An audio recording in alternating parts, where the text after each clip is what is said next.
요한계시록에는 7교회가 소개되고 있는데요.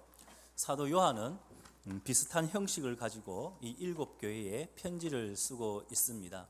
서두 부분에서는 각 교회에 예수님께서 어떤 모습으로 나타나셨는가를 소개하고, 마지막에는 귀 있는 자는 성령이 교회들에게 하시는 말씀을 들을지어다 라고 이 편지를 맺고 있습니다.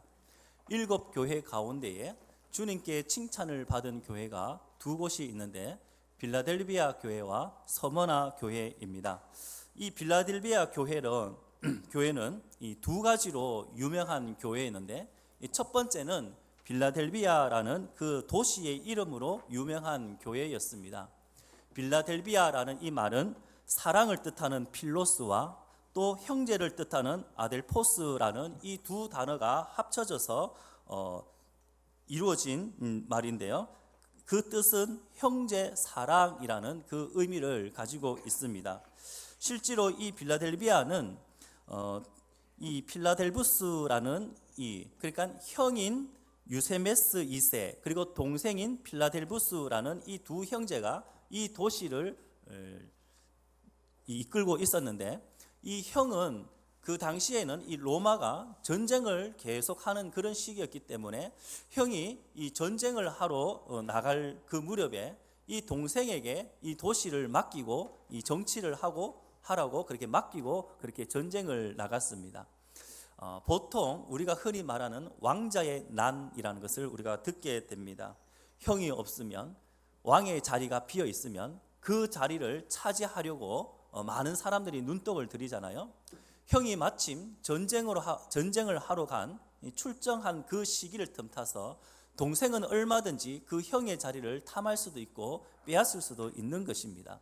그러나 동생은 형에 대한 충성심을 끝까지 버리지 않고 그렇게 지켰던 사람이었습니다. 이 모습을 본 이 로마는 이 동생을 충동시켜서 이 동생을 왕으로 세우고 이 동생을 본인들이 좌지우지하려고 했었는데, 이 동생은 형에 대한 그 충성심을 끝까지 배반하지 않았다. 그래서 이 형은 나중에 이 자리를 누구에게 물려줬느냐? 자신의 아들이 아니라 바로 충성을 맹세해서 충성을 다했던, 신뢰를 지켰던 본인 동생에게 이 빌라델비아 이 도시를 넘겨주었습니다. 그래서 이 도시의 이름을 동생의 이름을 따서 그렇게 빌라델비아라고 그렇게 이름을 지었다라는 것입니다. 두 번째로 이 빌라델비아 이 도시에 유명한 것은 지진이 유명했습니다. 현재 이 빌라델비아가 있는 이 교회를 지역적으로 이렇게 따진다면 지금은 아마 터키쯤 아마 그렇게 지역이 될 것입니다. 터키라고 하면 예나 지금이나 이 지진으로 굉장히 유명한 그런 지역이고 나라입니다. 최근 2023년 2월에 그 터키 지역에 있었던 그 지진을 우리는 너무나 잘 알고 있을 것입니다. 튀르키예와 시리아에 걸쳐서 일어났던 그 대지진을 여러분 기억하실 것입니다. 그래서 우리 많은 교회가 이 지역을 향하여서 구호 물자도 보내고 헌금도 하고 그랬던 것이 생각이 납니다. 이 지진으로 인해서 약 6만 명 정도의 사람이 죽었고 13만 명이라는 어마어마한 숫자의 사상자를 냈던 그런 큰 지진이었습니다. 또 역사적으로 보더라도 주후 17년경에 이 터키 지역에 굉장히 큰 지진이 있었는데, 그리스 지리학자인 스트라보에 의하면은 이렇게 기록을 하고 있습니다. 도시의 건물들은 안전한 것이 없었고 날마다 건물의 벽에서 조각들이 떨어지는 것을 보아야만 했다라고 그렇게 역사자가 기록해 놓고 있습니다. 지진이 한번 왔다가 지나갔다고 해서 그것이 끝나는 것이 아니라 이 보통 요즘 지진이 약 7 이상의 지진이 막 일어나고 있잖아요. 그러면 이 지진이 일어나면 그 지진 이후에 여진이라는 것이 있습니다. 작은 지진들이 계속해서 일어나는 것이죠. 그래서 이 여진으로 인해서도 많은 피해를 보게 되는데, 심지어 주 17년경에 있었던 이 터키의 지진은 이 역사학자가 말하는 것처럼 길을 걸어가도 이 여진의 여파로 인해서 건물에서 벽돌이 떨어지거나 혹은 건물에 벽이 가거나 혹은 건물이 무너지는, 그러니까 공포스러운 그런 삶, 그런 일상의 삶을 살게 되었다라고 그렇게 기록하고 있는 것입니다. 이러한 필라델비아 교회에 대해서 주님께서 보낸 이 편지를 오늘 이 내용을 자세히 보면 한 가지 눈에 띄는 그런 대목이 있는데, 그것이 무엇이냐 하니까 이 문이라는 이야기가 많이 나옵니다. 그래서 오늘 본문 3장 12절에 보면은 기둥이라는 그런 단어가 특징인 것을 보게 됩니다. 지진이 자주 일어나다 보니까 집이나 이 건물이 무너지지 않으려면은 그 건물과 집을 지탱하고 있는 그 기둥이 든든하게 잘 서 있어야 하는 것이죠. 그래서 지진이 한번 훅 하고 지나간 이후에도 집이나 건물이 무너지지 않고 금이 가지 않고 쓰러지지 않는다면 그런 집과 건물을 지은 업자는 큰 유명세를 가지게 될 것입니다. 요즘은 우리가 레진 설계를 잘 만들어서 이런 지진에도 우리가 피해를 보지 않도록 그렇게 설계하고 있지만, 그 당시만 하더라도 이런 설계를 하고 이런 기둥을 막겠다 그러면은 무너지지 않는 그 기둥에 황제가 와서 거기에 인증을 하는, 요즘도 그런 것들이 있을 건데요, 그런 유명세를 얻게 된다는 것이죠. 지난 4월 5일 날 대만의 화롄에서 큰 지진이 일어났습니다. 이 지진으로 많은 피해를 보았지만 이 강력한 이 지진에도 한 가지 우리가 눈여겨볼 게 생각보다 그리 큰 피해를 보지 않았다라는 것이죠. 그 중에 이 지진으로 인해서 세계가 주목하고 있는 한 건물이 있는데, 그것은 타이베이라는 101층의 빌딩입니다. 여러분도 뉴스를 통해서 아마 들었을지도 모르겠지만요, 이 101층이라고 한다면 어마어마한 그런 높이의 이 빌딩이 아니겠습니까? 저는 63 빌딩을 한 번도 가보지 못했습니다. 그래서 그 63 빌딩 꼭대기에 있는 사람들, 그 건물이 높으면, 이 건물이 굉장히 높으면, 63 빌딩과 같이 높으면 그 건물 안에서 바람이 불면은 이 건물이 이렇게 흔들린다라고 그렇게 이야기를 들었습니다. 저는 아직까지 그렇게 높은 곳에 살지 않았기 때문에 느껴보지는 못했지만 그렇다고 합니다. 높은 빌딩, 높은 건물, 강력한 지진이 아니더라도 일상에서 부는 그 바람에조차도 이 건물이 흔들리는 그런 상황. 그런데 이 대만의 이 101층이라는 이 타이베이라는 이 건물이 강력한 지진에도 그대로 이 건물이 그곳을 지탱하고 있더라라는 것이죠. 또 한 곳을 보니까 지상 10층이 되는 그 상가가 거의 무너지다시피 해서 피사의 탑처럼 완전 이렇게 옆으로 세워져 있더라고요. 그래서 이것이 곧 붕괴될 위험이 있으니까 그 건물을 작업을 해서 이 건물을 붕괴하는 그런 일을 하고 있더라라고 그렇게 전해 들은 게 있습니다. 어쨌든 이 101층이라는 어마어마한 이 건물이 어떻게 해서 이러한 강력한 지진에도 넘어지지 않았을까? 그것은 지진을 대비하여 이 건물을 내진 설계했기 때문입니다. 그 건물의 특징이 무엇인가 하니까 그 건물 꼭대기로 갈수록 그 중간에 이 쇠구슬 같은 엄청난 이 동그란 줄을 그곳에 설치해 놨는데, 이것이 지진을 이길 수 있었던, 지진에도 지탱할 수 있었던 비결이다라고 그렇게 이야기해요. 외부에서 힘이 오면은 그 힘의 반대쪽으로 이 추가 흔들려서 건물을 붙잡아 주고 있었기 때문에 이 건물이 무너지지 않았다라고 그렇게 보도를 하는 것을 들었습니다. 주님께 칭찬받은 이 빌라델비아 교회, 이름만큼이나 유명했고 지진이 있었던 이 교회, 오늘 우리는 이 빌라델비아 교회를 통해서 오늘 우리 대림교회가 이런 빌라델비아와 같은 그런 교회가 되기를 원하는데, 그래서 오늘 제목을 이런 교회 되게 하소서라고 그렇게 제목을 지어봤습니다.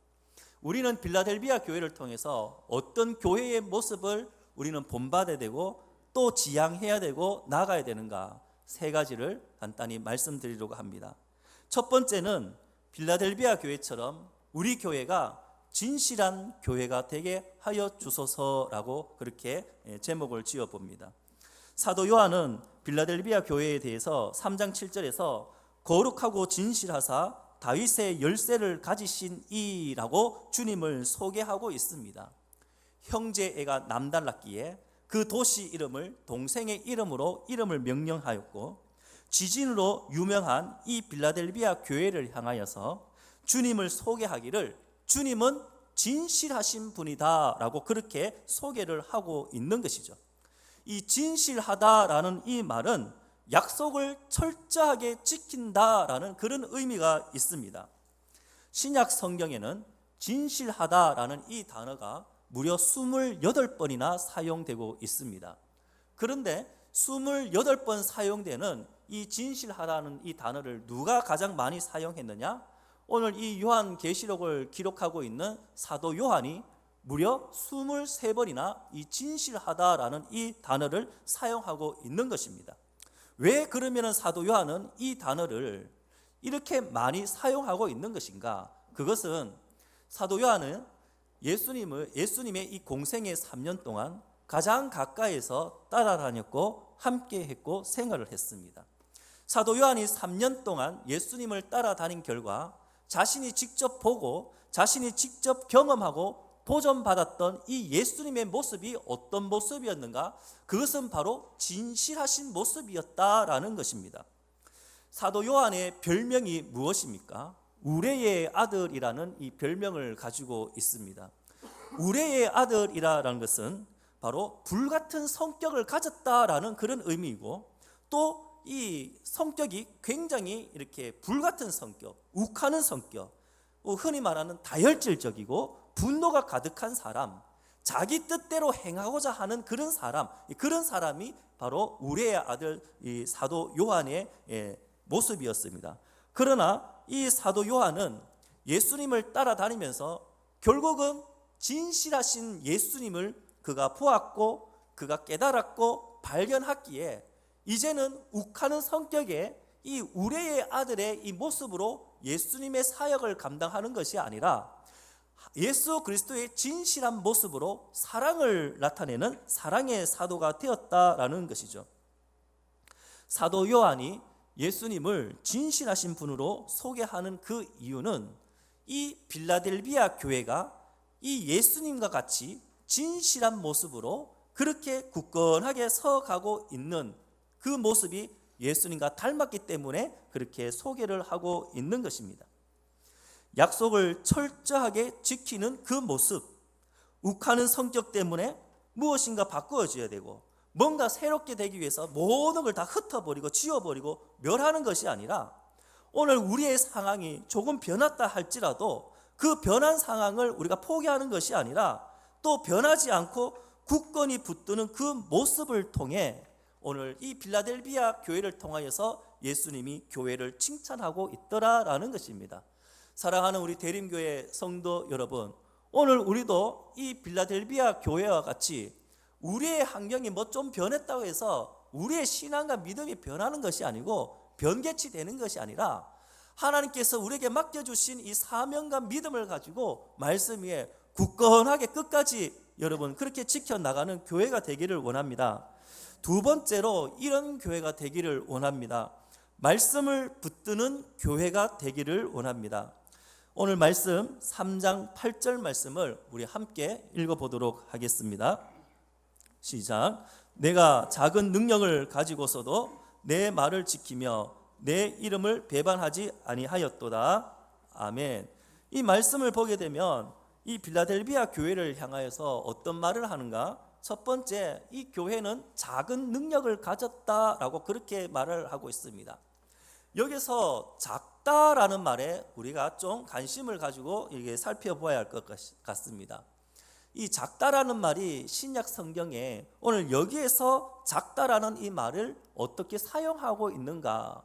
여러 곳에서 이 말을 사용하고 있지만 5군데를 한번 찾아본다면 우리가 어린아이를 지칭할 때에 이 어린아이를 작다라고 그렇게 이야기하잖아요. 그럴 때 이 단어가 쓰였습니다.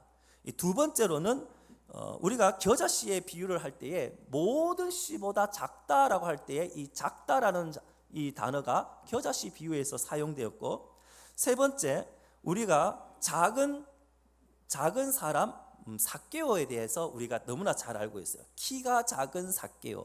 그래서 키가 작다라고 할 때에 이 삭개오를 지칭할 때에 그 작다라는 말이 여기에 사용되었고, 네 번째는 누룩이 적다라고 할 때에 작다라는 단어가 사용되었고, 야고보서에서 우리의 지체 중에 이 혀가 작다라고 할 때에 이 단어 작은 능력이라는 이 작다라는 단어가 사용되어졌습니다.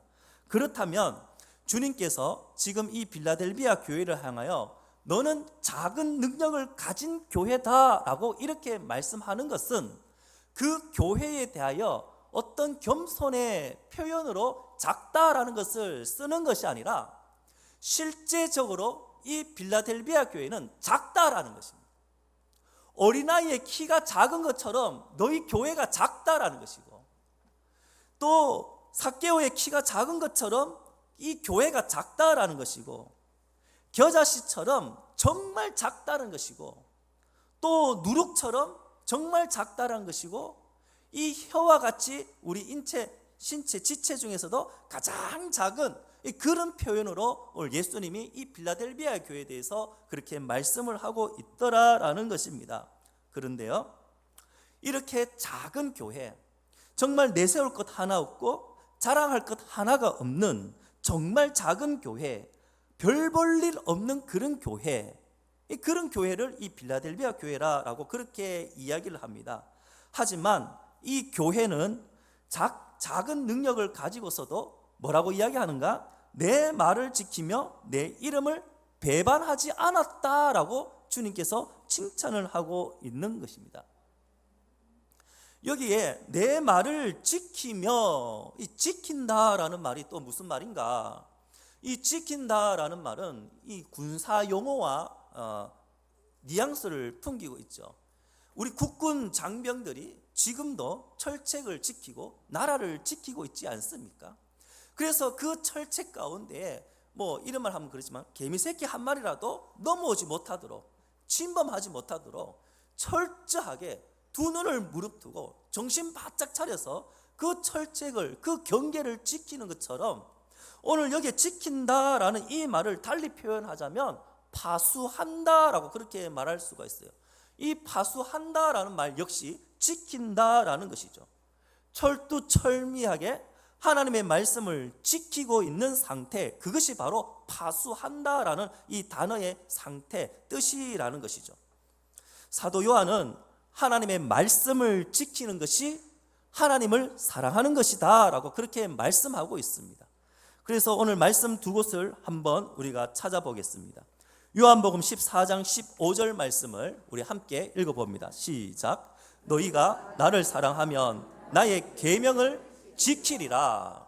또 한 곳을 봅니다. 요한 1서 5장 3절 말씀입니다. 하나님을 사랑하는 것은 이것이니 우리가 그의 계명들을 지키는 것이라. 오늘 사도 요한이 뭐라고 이야기하고 있느냐? 하나님의 말씀을 지키는 것이 곧 하나님을 사랑하는 것이다 라고 그렇게 이야기를 하고 있는 것이죠. 그래서 오늘 말씀 본문에서도 3장 8절 말씀에 뭐라고 하느냐? 내 말을 지키며 라고 그렇게 말씀하고 있는 것입니다. 빌라델비아 교회를 지칭한 것은 바로 내놓을 것이 없고 내세울 것이 없고 자랑할 것이 없는 그런 작은 교회였지만, 그럼에도 불구하고 너희가 마음을 다하여서 지극히 하나님을 사랑하고 있다라는 것을 사도 요한이 이렇게 표현을 하고 있는 것입니다. 빌라델비아 교회는 하나님을 사랑하는 교회였습니다. 그리고 하나님께 칭찬받은 교회였습니다. 마치 지진에도 강력한 지진이 있었음에도 불구하고 끄떡없이 내진 설계가 참 잘 되어 있는 그런 건물처럼 굳건하게 세워져 있는 또한 성전의 기둥과 같이 흔들리지 않고 하나님의 말씀을 끝까지 붙들고 나갔기에 이 교회가 하나님으로부터 칭찬을 받게 되었다라는 것이죠. 이 빌라델비아 교회는 또 어떤 상황에 있었는가 하면은, 이 빌라델비아 이 도시는 이 아시아의 7교회 가운데 가장 못 사는, 가장 가난한 그런 교회였고 도시였습니다. 그래서 이 빌라델비아 교회의 교인들 대부분이 노예였거나 종이었거나 혹은 사회적으로 약자였거나 가난한 사람들이 대부분이었습니다.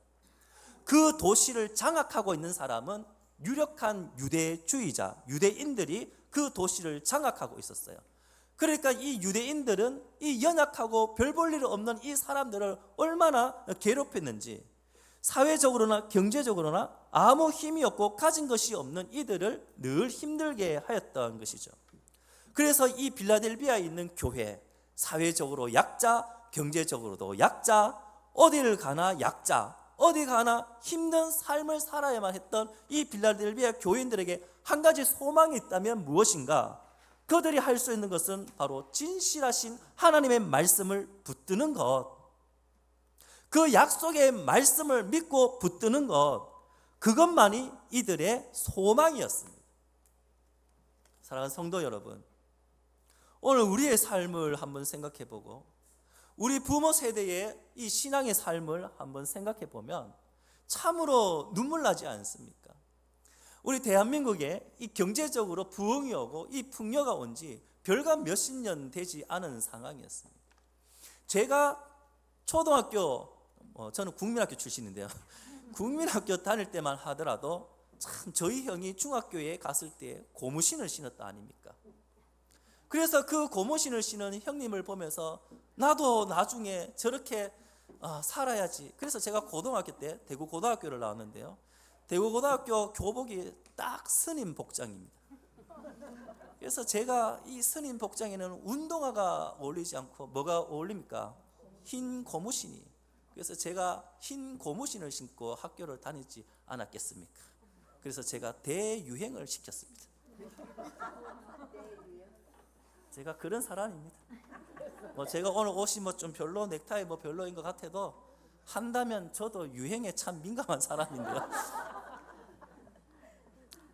우리 부모님 세대를 가만히 생각해 보면 멀리 갈 거 있겠습니까?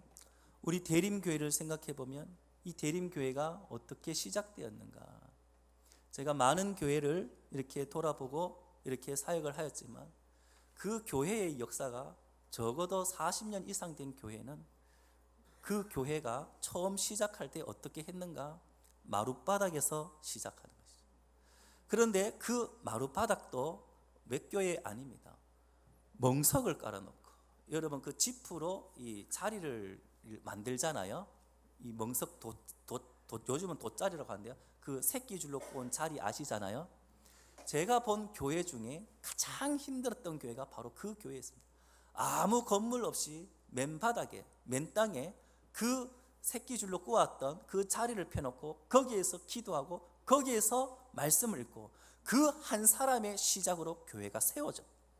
우리 대림교회도 아마 그렇게 시작을 하지 않았을까? 저는 그렇게 생각을 하는데요. 무엇인가? 오늘 우리에게 아무것도 있지 않더라도 오늘 우리가 끝까지 붙들어야 되는 것은 바로 진리이신 하나님의 말씀을 붙들고 나가는 것입니다. 오직 주님의 말씀을 붙들었던 이 빌라델비아 교회를 통해서 우리가 생각할 것이 있다면, 하나님께서 칭찬하시는 이 교회는 우리가 생각하는 사람의 안목과 사람의 판단과 사람의 지식과 경험이 아니라 이 빌라델비아와 같이, 이 빌라델비아 교회 같이 아무 것이 없던, 사회적으로 약하고 능력이 없더라도 그럼에도 불구하고 끝까지 하나님의 말씀, 그 말씀 하나만 붙들고 나아가는 것, 그 교회가 바로 하나님께서 칭찬하시는 그 교회다라는 것을 우리는 잊어서는 안 될 것입니다. 교회가 복음을 위하여 많은 사역을 하고 많은 일을 해야 되겠지만, 그럼에도 이 교회가 어떤 큰 사업을 하고 어떤 일을 벌리는 것이 중요한 것이 아니라, 주님께서 칭찬하시는 교회는 유혹과 핍박과 또 세상에 이 요동치는 이 시험 속에서도, 그 속에서도 하나님의 말씀을 철두철미하게 지키고자 하는, 파수하고자 하는 그 믿음을 가지고 말씀대로 살아가는 것, 그리고 소망으로 인내하며 큰 열매를 맺는 교회, 이 교회가 주님께서 칭찬하시는 교회다라는 것을 우리는 잊지 말아야 할 것입니다. 그 교회가 바로 우리 교회가 되기를 간절히 소망합니다. 마지막으로 세 번째로 이런 교회 되게 하소서는 말씀으로 인내하는 교회입니다. 우리가 이 말씀을 붙든다는 것이 너무나 중요하다는 것을 우리는 너무나 잘 알고 있습니다. 하지만 이 말씀을 붙드는 것이 그렇게 간단하거나 쉬운 일이 아닐 것입니다. 마음은 원인으로되 우리의 육신이 약하여서 이 말씀대로 살아가지 못하고 말씀을 기억하지 못하고 말씀대로 살아가지 못한다. 우리는 그렇게 이야기를 합니다. 많은 사람들이 실제로 이 말씀을 붙들고 살아가지 못한다라는 것에 그 문제가 있더라라는 것이죠. 그러면 왜 우리는 이 말씀을 들음에도 불구하고 오늘도 여러분 아멘으로 이 말씀대로 살아야 되겠다라고 지금 다짐하고 있잖아요. 그러나 우리는 이 교회 밖을 나가게 되면 이 말씀을 잊어버리고 새겼던 이 말씀도 사실 이거 다 지워져 버리는 거예요. 망각해 버리는 거예요. 왜 그런가? 그 이유는 바로 이 하나님의 말씀이 가지고 있는 독특한 특성 때문입니다. 하나님의 말씀에 어떤 특성이 있느냐? 3장 10절의 말씀에 보면 이렇게 말씀하고 있어요. 네가 나의 인내의 말씀을 지켰다라고 그렇게 말씀하고 있어요. 뭐라고 이야기하느냐? 네가 인내의 말씀을 지켰다. 이 말씀을 지키기 위해서는 뭐가 필요한가? 그 전제 조건인데 그것은 인내라는 것이 필요하다라고 합니다. 인내가 요구하는 그 기간 동안 우리는 참고 또 치열한 영적 싸움을 해야 되는데 참지 못하고 또 조금만 뭐 이렇게 해도 흔들리고 영적 싸움을 하지 못하다 보니까 이 말씀이 우리에게는 너무나 중요하고 절대적으로 필요하다는 것을 우리는 동의하고 알고 있지만 그렇게 살아가지 못하고 있다라는 것이에요. 중고등부, 우리 주일학교, 중고등부, 청년대학부, 우리 장년들 이 수련회를 통하여서 우리는 많은 은혜를 받습니다. 우리 아이들이 이 수련을 통해서 예수님을 인격적으로 만나고 나는 이제 예수님의 이 제자가 되어서 작은 제자가 되어서 나는 예수님을 따라 십자가를 지고 따라 살아가겠습니다 라고 결단도 하고 또 그렇게 합니다.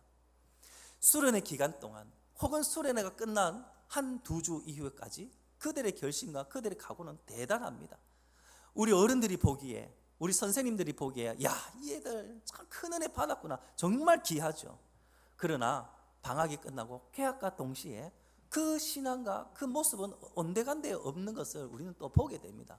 늘 그랬던 것처럼 가서 깨워야 되고 늘 그랬던 것처럼 빌어야 되고 제발 좀 교회 좀 와도 라고 우리가 애골복골해야 그 아이들이 올까 말까 하는 그런 상태로 또 변하게 되는 것이죠. 왜 그렇습니까? 왜 그렇게 은혜 받았던 아이들이 개학되고 학교를 다니니 왜 또 그렇게 시들해졌을까? 그것은 바로 이 인내의 기간을 견디지 못했기 때문입니다.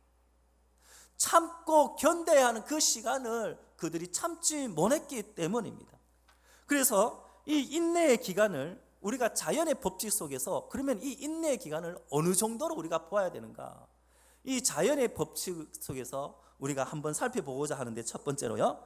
이 자연의 법칙은 한 4개월 정도로 이 인내의 기간이라고 그렇게 우리가 보면 될 것 같은데요. 그 이유는 누가복음 8장 15절 말씀을 우리가 한번 봤으면 좋겠습니다. 누가복음 8장 15절 말씀 우리 한번 같이 읽습니다. 시작.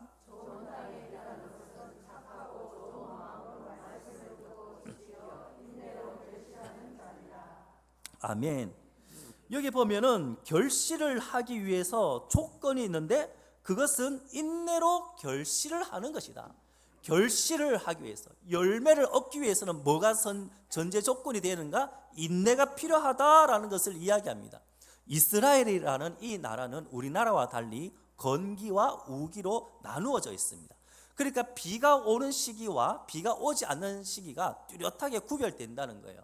그런데 이스라엘 나라에서도 이 농사를 짓게 되는데 우리가 성경에 있는 이 표현을 우리가 잘 생각해 보면 이른 비와 늦은 비라는 이 이야기를 우리가 많이 듣잖아요. 농사를 지을 때에 씨를 뿌릴 때에 비가 내려야 되고 추수를 할 때에 이 비가 내려야지 열매를 맺을 수가 있더라라는 거예요. 그래서 이 씨를 뿌리는 시기와 또 열매를 맺는 이 시기가 대략으로 한 어느 정도 되느냐? 약 4개월 정도 된다라는 거예요. 그래서 자연의 법칙을 통해서도 우리가 씨를 심고 그것을 열매를 맺으려고 하면 4개월이라는 이 시간의 인내의 시간을 가져야 된다는 것이죠. 심자마자 바로 뽑아서 열매 어딨노? 이렇게 할 수가 없다라는 거예요. 심자마자 물 주고 왜 열매를 내지 않느냐? 싹을 내지 않느냐? 꽃을 피우지 않느냐? 이렇게 말할 수가 없다라는 거예요. 기다림의 시간이 필요하다라는 거예요. 이게 바로 자연의 법칙에서 인내의 4개월이라는 것이죠. 그렇다면 이 인내는 4개월로 끝나는가? 그렇지 않다라는 거예요. 인내의 가장 최대의 시간은 그러면 얼마일까? 하나님의 말씀 히브리서 12장 1절을 우리 다시 한번 읽어보도록 하겠습니다. 우리 함께 읽습니다. 시작. 이러므로 우리에게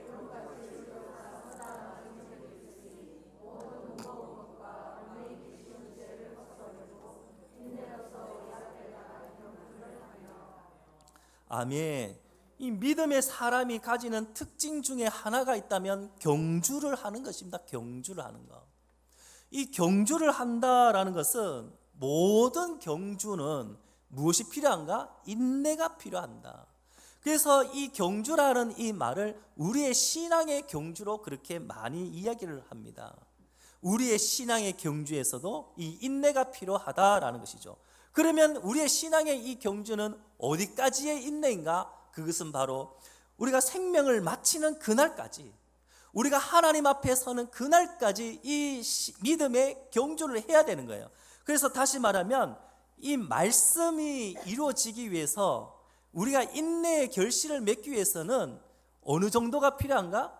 자연의 법칙으로 따지면 4개월이라는 이 단기간이 필요하고, 우리가 신앙적인 믿음의 표현을 본다면 우리는 끝까지 하나님 앞에 서는 그날까지 이 믿음의 경주를 해야 되며 인내를 해야 된다라고 그렇게 말씀하고 있는 것입니다.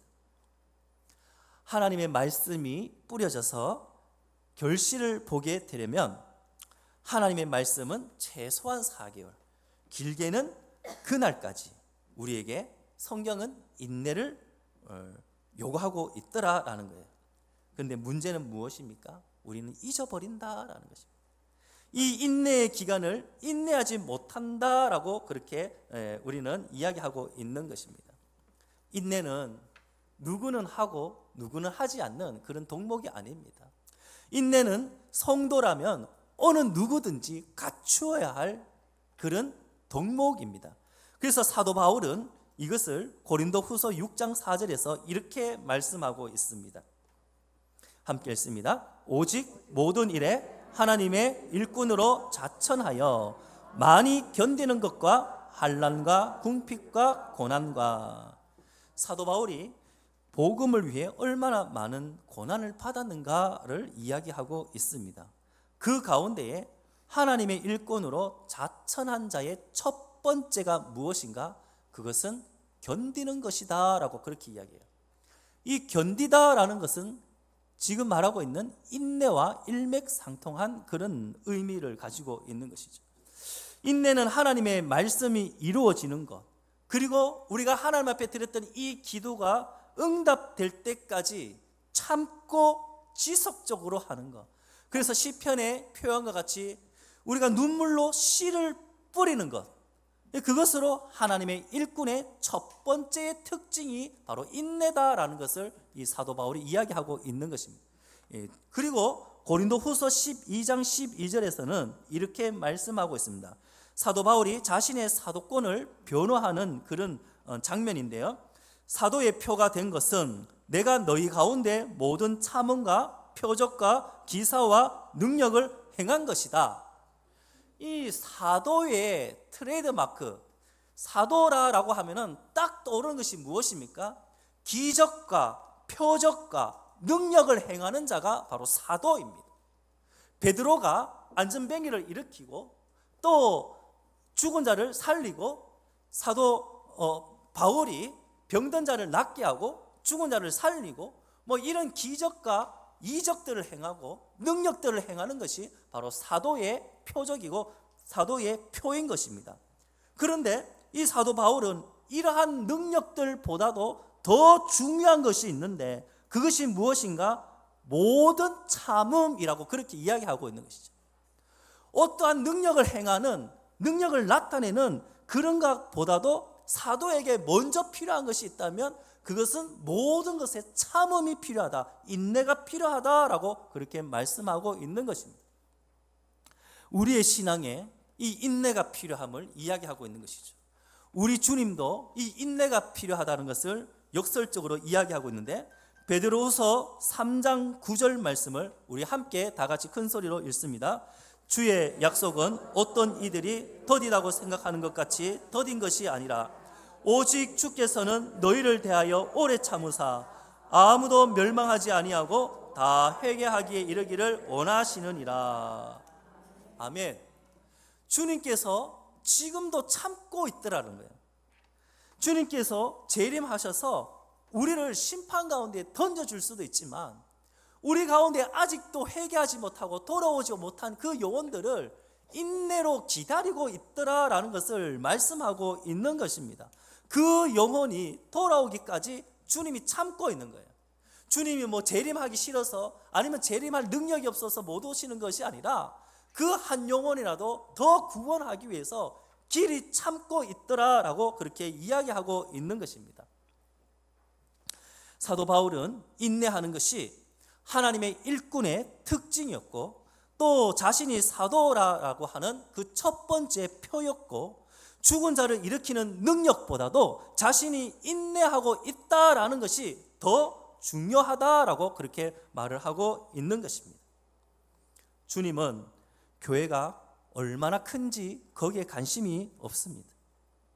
교회가 얼마나 위대한 것을 품고 있는가에 주님은 관심을 가지고 있습니다.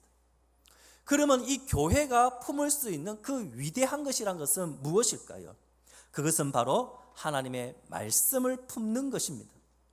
이것이 주님의 관점이고 주님이 이 땅에 가난하고 소외되고 가진 것이 없는 이 교회를 향하여 우리에게 요구하시는 것이라는 것이죠. 지진이 많았던 이 빌라델비아 교회를 향하여서 내가 나중에 너희를 성전의 기둥과 같이 되게 하겠다라고 주님께서 말씀하십니다. 이 말은 수많은 지진에도 흔들리지 않았던 그 성전 기둥과 같이 수많은 유혹과 수많은 어려움 속에서도 너희가 가지고 있는 그 작은 능력을 가지고 요동하지 않고 말씀을 끝까지 인내로서 지켰던 그 빌라델비아 교회의 모습처럼 오늘 우리 대림교회도 이 빌라델비아 교회처럼 그런 성도가 되고 그런 교회가 되어야 한다라고 오늘 이 빌라델비아 교회를 통하여서 주님께서 우리에게 말씀하고 있는 것입니다. 사랑하는 우리 대림교회 성도 여러분, 우리가 어떤 많은 일을 해서 이 교회가 뭐 부흥된다, 이 교회가 살아있다, 그것이 아닙니다. 교회는 말씀이 살아있는 곳입니다. 교회는 말씀이 우리를 이끌고 가게 우리를 맡겨야 되는 것이 바로 이 교회인 줄 믿습니다. 이 교회가 세워질 때에 무엇으로 세웠습니까? 물론 여러분의 열정과 사랑과 희생과 뭐 여러 가지를 통해서 이 교회가 세워졌지만 결국은 이 교회가 살아있고 이 교회가 서기 위해서는 무엇이 중심이 되는가? 바로 하나님의 말씀이 있어야 된다라는 것입니다. 그래서 사랑하는 성도 여러분, 말씀을 읽으십시오. 사랑하는 성도 여러분, 말씀이 여러분에게 호소할 때에, 말씀이 여러분에게 들릴 때에 여러분 어떻게 해야 되는가? 나를 내려놓아야 됩니다. 말씀이 말하는 대로 내가 순종하겠습니다 라고 내가 순복하는 것입니다. 그게 우리의 살 길이고 우리 교회가 나아가야 할 길인 줄 믿습니다. 우리 교회는 성경 읽기 운동을 하고 있습니다. 뭐 그렇게 대단한 운동이 아닙니다. 그저 하루에 성경 3장을 읽는 것입니다. 주일에는 5장을 읽는 것입니다. 그렇게 해서 1년 동안 지속적으로 인내하며 이 성경 구약 창세기 1장부터 요한계시록에 이르기까지 이 한 권을 1년에 내가 일독하겠다라는 이 마음으로 인내하며 우리가 성경을 읽는 것입니다. 이 성경 몇 장 읽었다고 나에게 어떤 능력이 나타날까 그렇게 생각할 수도 있겠지만 저는 믿어 의심치 않습니다. 우리가 읽어서 다 기억할 수는 없지만 하나님의 성령이 우리의 마음을 감동하여서 내가 읽고 지나가고 잊어버렸다 할지라도 하나님이 나를 그 유혹과 시험 속에 그 말씀이 생각나게 하실 것이고, 하나님이 내가 시험을 들었을 때 영적인 허덕임 속에 있을 때에 성령이 나를 붙들어 주실 줄 나는 믿고 있습니다. 그래서 여러분, 내가 어떻다라고 그렇게 말하기 이전에 먼저 하나님의 말씀을 여러분 붙잡는 그런 우리 교회가 되기를 간절히 소망합니다.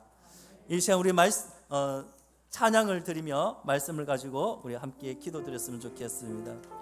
이런 교회 되게 하소서.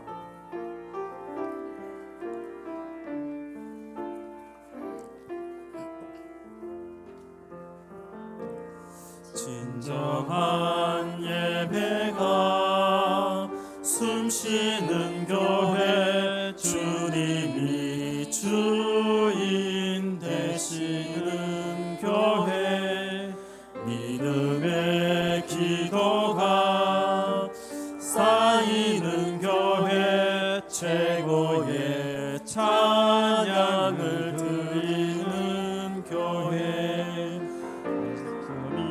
살아 움직이는 교회, 성도의 사랑이 넘치는 교회, 섬김과 헌신이 기쁨이 되어 열매 맺는 아름다운 교회, 주님의 닮아서 이웃을 사랑하는 교회, 주님의 영을 위해서 빛 대신 주님 전하는 교회, 사랑의 불꽃이 활짝 피어나 날마다 사랑에 빠지는 교회, 주께서 사랑하는 우리 교회가 이런 교회 되게 하소서. 아멘. 우리가 말씀을 가지고 한번 기도했으면 좋겠습니다. 주님, 이런 교회 되게 하여 주시옵소서. 진실한 교회 되게 하여 주시옵소서. 말씀을 파수하는 교회 되게 하여 주시옵소서. 끝까지 말씀을 붙잡고 인내하는 교회가 되게 하여 주시옵소서. 주님이 세우신 이 대림교회가 말씀 가운데 굳건히 서게 하여 주시고, 오직 선포되어지고 전파되어지는 것은 하나님의 말씀만이 되게 하여 주시옵소서. 가난하고 약하고 부족하지만 그럼에도 불구하고 끝까지 주님 오시는 그날까지 하나님 말씀 붙드는 우리 성도들 되게 하여 주시옵소서. 우리 주님 한번 외치고 함께 기도드립니다. 주여, 하나님 아버지여, 은혜를 다하여 주시옵소서. 하나님의 피로 값주고 사신 우리 대림교회가 하나님의 말씀이 굳건히 서는 그런 교회가 되게 하여 주시고, 하나님이 우리에게 맡겨주신 그 사명을 주님이 오시는 그날까지 우리가 힘을 다하여 죽도록 충성할 수 있는, 말씀을 파수하는, 진리의 말씀을 인내로서 지켜나가는 그런 교회 되게 하여 주시옵소서. 예배가 숨쉬는 그런 교회 되게 하여 주시옵소서. 믿음이 쌓여가는 교회가 되게 하여 주시옵소서. 하나님 아버지의 마음을 담는 교회가 되게 하여 주시옵소서. 이 교회가 주님의 영광을 나타내는 그런 교회가 되게 하여 주시옵소서. 날마다 하나님의 말씀이 선포되어지는 교회, 주님의 찬양이 울려 퍼지는 그런 교회, 성령의 기름 부으심이 있는 그 교회, 성령이 충만한 교회, 성령이 역사하시는 교회가 되게 하여 주시옵소서. 하나님 아버지, 이 교회를 이루는 우리 모든 믿음의 권속들, 우리 믿음의 모든 하나님 아버지의 공동체 하나님 기억하여 주시고, 끝까지 나는 이 믿음을 지키었노라 믿음의 경주를 다 할 수 있도록 주님 은혜를 베풀어 주시고, 끝까지 말씀을 생각하며 말씀을 새기고 말씀 가운데 영적 싸움을 싸우며 하나님의 은혜를 구하며 살아가는 우리 모든 성도들 되게 주여 도와주시옵소서. 사랑의 하나님 아버지, 은혜를 감사드립니다. 주님께서 세우신 이 교회가 복되게 하여 주시고, 이 교회에 오직 하나님의 말씀만이 굳건히 서게 하여 주시고, 우리의 생각과 우리의 가치관과 우리의 판단이 아니라 하나님의 말씀이 이 교회를 이끌고 하나님의 말씀이 우리를 인도하는 그런 복된 교회 되게 하여 주시옵소서. 주님께서 사랑하시는 교회를 축복하여 주시옵소서. 하나님께서 말씀으로 경고케 하시고 요동하지 않도록 주님 도와주시고, 주님 오시는 그날까지 인내로서 우리가 당한 이 모든 믿음의 경주를 잘 감당할 수 있도록 주여 도와주시옵소서. 하나님 아버지, 이 시간 주님 앞에 두 손 모아 마음을 다하여 헌금하고 예물을 드립니다. 드리는 손길들 가운데 주님 복되게 하여 주시고, 우리의 손이 하나님 더 넘치게 하여 주시어서 이웃을 향하여 또 섬기는 손길이 되게 하여 주시고, 하나님을 향하여 아끼지 않는 우리 손이 되게 하여 주시고 믿음이 되게 하여 주시옵소서. 하나님 아버지, 드리는 이 예물이 쓰여지는 모든 곳곳마다 하나님의 영광이 나타나게 하여 주시옵소서. 예수님의 이름으로 기도드리옵나이다. 아멘.